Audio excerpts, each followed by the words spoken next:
What's up guys, SPN Firearms here, and if you know me, my favorite carry option is the Glock 26. I love subcompacts, I love their versatility, their ability to take larger magazines from their big brother firearms, their ability to be easily concealed due to a very short grip, and also having good velocity and accuracy using that 3.5 inch barrel, or just having a long slide in general for a better sight radius and so on. So today we're going to go over my subcompacts. Obviously, I have 13 Glock 26s, so we're not going to go over all my Glock 26s in one video. I have 4 Glock 27s. We're not going to go over all of those, just one to represent that one subcompact from that company. Let's get into it. But before we get started, hit the like button, drop a comment down below, subscribe, tell me what your favorite subcompact are. Tell me, are they obsolete? Because the more people that are calling these obsolete are the reason you get subcompacts like this for $500 marked down from $1,000 with 6 magazines, 2 that came with it, 4 in the rebate. Also, where is it at? My new Glock 27, obviously I put all this aftermarket stuff on it, but it was $300 used with about 10 rounds through it. Look at, no holster time from the people who had it. I mean, there's no scratches, nothing. $300. And why? Because nowadays it's considered obsolete. It is what it is. Simply due to amazing firearms like the Micro 9s. Obviously I love Micro 9s too.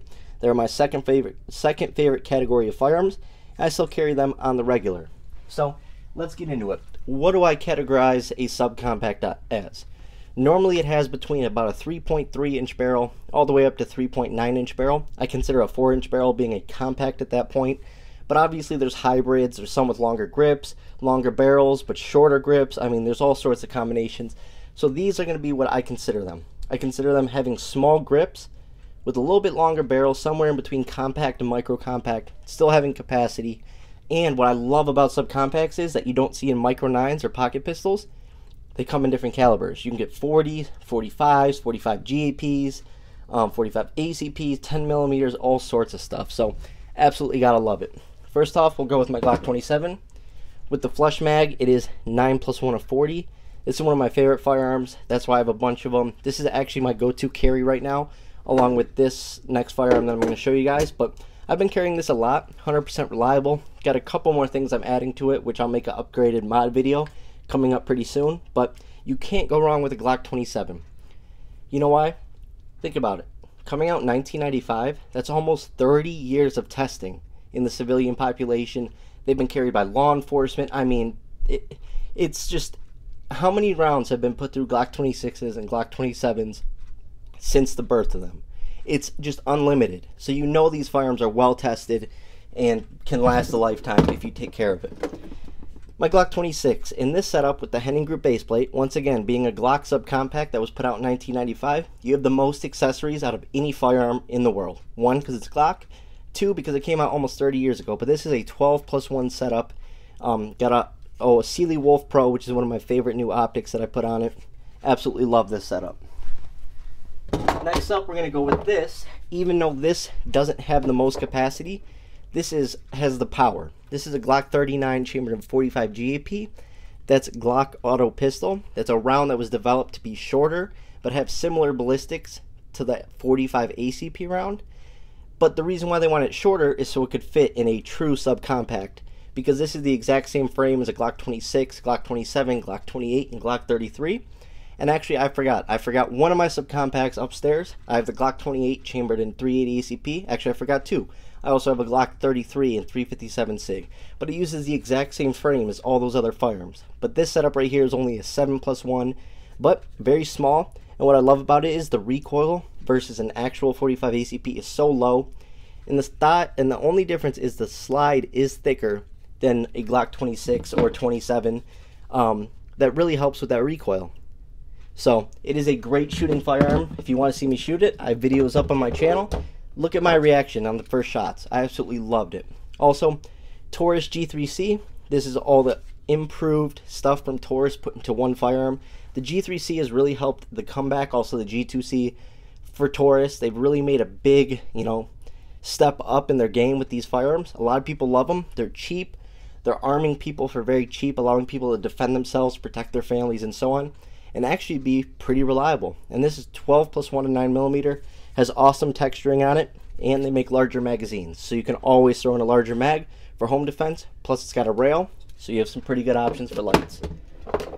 I do consider the Glock 30 a subcompact because with the flush mag, it is a very short firearm.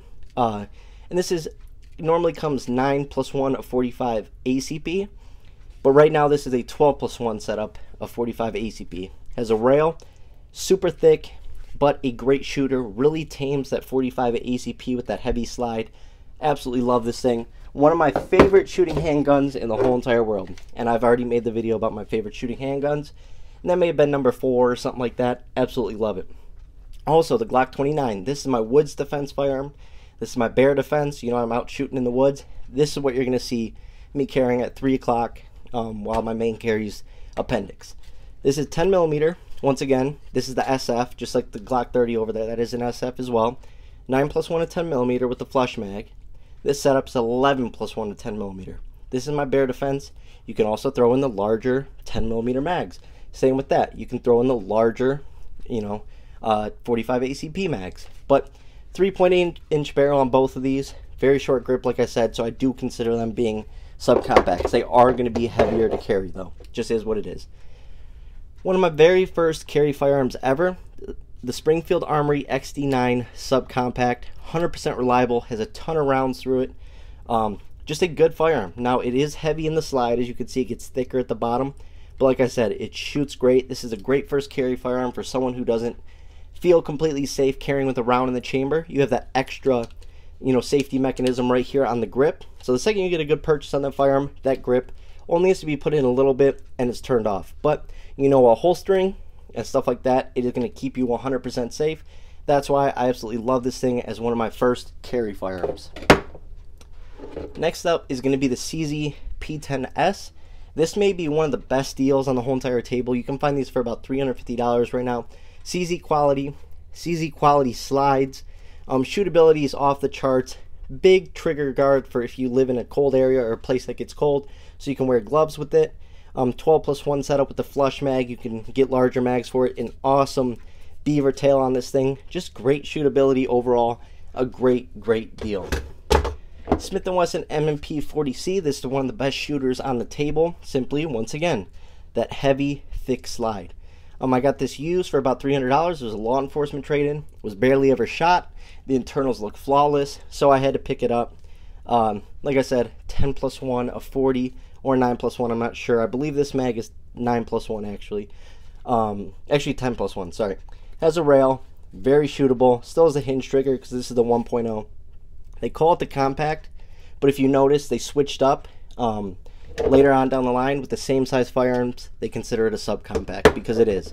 But once again, very shootable. 2.5 fingers on the grip. Feels really good in the hand.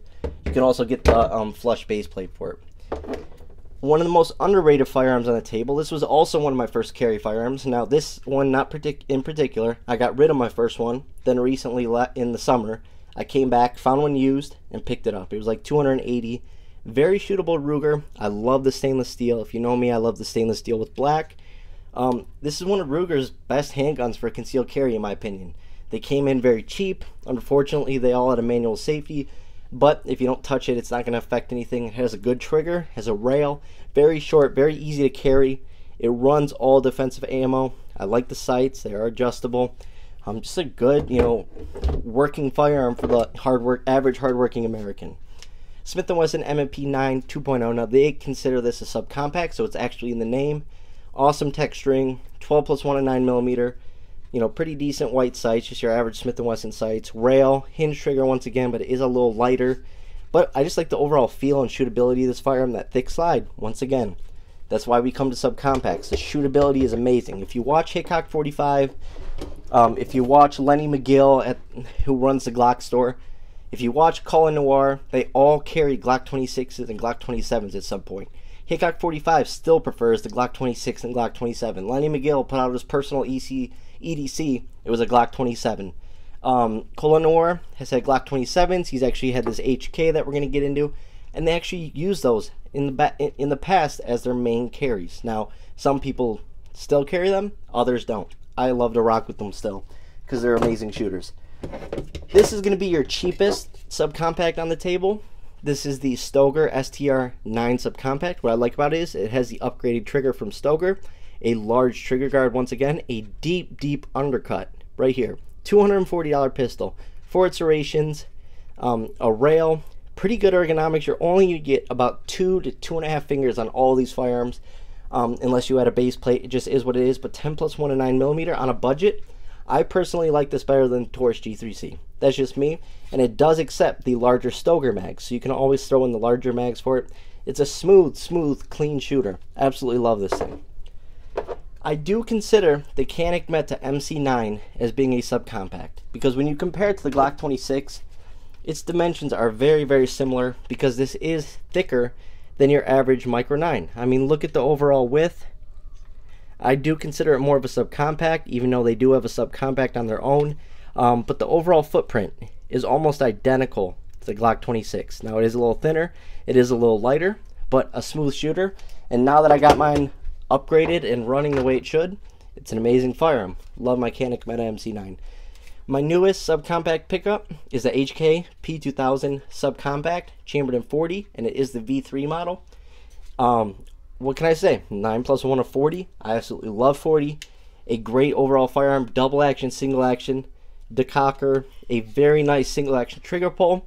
Then you also have the security of that long double action if you decock it and run it that way. That's how I'm going to be running it. But man, does this thing shoot. I mean, that slide is thick, it's tall, it's heavy. The internals from being hammer fired add to the overall weight.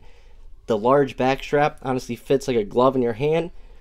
But the one thing I would say is with that base plate, it sort of makes your fingers sit weird, but I honestly don't mind it. It feels actually really good in the hand and is very shootable, just like this. A very small double action to single action, ambidextrous controls, and I got it for $500 on Palmetto State Armory, 6 mags because 4 came with the rebate. It was marked down from $1,000. I'm going to keep saying that because you guys should keep looking. Anyone who calls subcompacts obsolete, they're just helping us find great deals. Last but not least, my Springfield Armory XDM Elite. I do consider this a subcompact because it has a 3.8-inch barrel, has a very short grip, 13 plus 1 and 9mm, awesome serrations. It just looks like an amazing firearm. You can get the 35 round OEM mag, making a 36 round setup. Has an awesome flat face trigger, rail, does have that extra safety on your grip if you want that little bit of extra safety. But like the HK, this has a mag well, which you can take off. You can remove the mag well, but I sort of like it.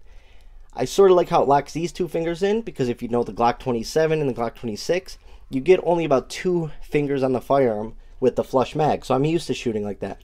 And I just put this finger here, and man, you let this slide, handle all the recoil, and this is one of the smoothest shooting subcompacts out there. But it is getting closer to compact size firearm, just like the Glock 29 and the Glock 30. They are closer to compact, but a great carry option. Still pretty small if you carry it in this configuration, just a little heavier. But anyways, let me know your thoughts on subcompacts. Let me know what your favorite is on the table. Just put a comment down below. It all helps the channel. Thanks for watching.